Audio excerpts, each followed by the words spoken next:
वध एक ऐसी फिल्म थी जो बिना किसी प्रमोशन, बिना किसी हाइप, बिना किसी बड़े स्टार्स के लोगों द्वारा इतनी पसंद की गई थी कि बेकर्स ने इसके दूसरे पार्ट को बनाने का मन बना लिया। लेकिन एज आई ऑलवेज से, पहला पार्ट क्रिएटिविटी होता है और ज्यादातर दूसरा पार्ट बिजनेस होता है।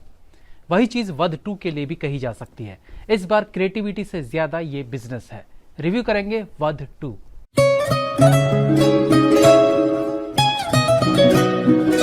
कहानी 1994 से शुरू होती है, जहां डबल मर्डर केस में एक यंग लड़की को गिरफ्तार किया जाता है।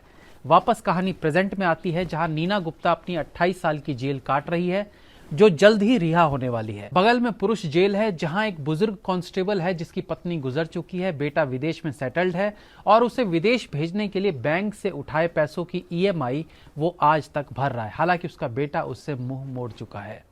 एक सुपरिटेंडेंट ऑफ पुलिस है जो जातिवाद से ग्रस्त है, एक विलन जिसकी दरिंदगी पहले ही सीन में देखने को मिलती है और एक 22 साल की लड़की नैना जो गलत केस में फंस के जेल में आ गई है। अब पहली बात तो इस वध 2 का वध 1 से कोई लिंक नहीं है। यहाँ संजय मिश्रा और नीना गुप्ता पति पत्नी नहीं है, तो मतलब पिछली कहानी का ये आगे का भाग नहीं है, बल्कि ये एक फ्रेश कहानी है। तो फिर इसका नाम वध 2 क्यों है? सिर्फ इसलिए कि वध फिल्म का नाम उसकी पॉपुलैरिटी को यहाँ भुनाया जा सके। और उसी पैटर्न पर यहाँ भी एक कहानी देखने को मिलती है, जिसके पहले 10 मिनट में ही आपको पूरी कहानी समझ आ जाएगी।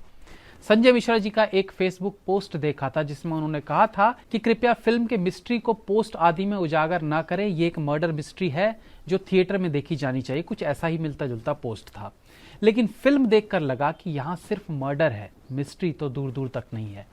वध देखी है आपने, तो वध 2 की कास्टिंग देखकर भी आपको अंदाजा लग जाएगा कि इसमें कौन मरा है, कौन मारेगा, किसने किसको कैसे बचाया, फंसाया, सब पता चल जाता है। आपको कहीं दिमाग लगाने की जरूरत नहीं पड़ेगी। मेकर्स ने भी दिमाग लगाने के लिए कुछ एक्स्ट्रा एलिमेंट्स फिल्म में रखे ही नहीं है। फिल्म का स्क्रीन प्ले अच्छा है। जिस तरीके से जेल को डिजाइन किया गया है, पुरुष जेल और महिला जेल को प्रेजेंट किया गया है, जेल की स्थिति को दर्शाया गया है, वो एंगेज करके रखता है।